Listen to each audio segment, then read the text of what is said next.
मुझे लगता है चाय के लिए कभी ना नहीं कहना चाहिए। चाय के साथ आप सिर्फ वक्त नहीं बांटते हो, अपने गम, खुशी के पल, मन की परेशानियां और दिल का बोझ भी बांट लेते हो। तो अगली बार कोई आपसे कहे चाय पियेंगे तो उसे मना मत कीजिएगा। क्या पता कोई खुद को आपके साथ बांटना चाहता हो। तो चाय पियेंगे। मिलो कभी चाय पर, जिंदगी के किस्से बुनेंगे।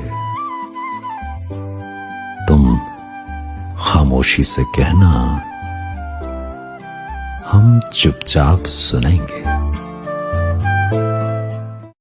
একটা চা বানাও আমার জন্য, আদা দিও, এলাচি দিও, চিনি দিও সামান্য।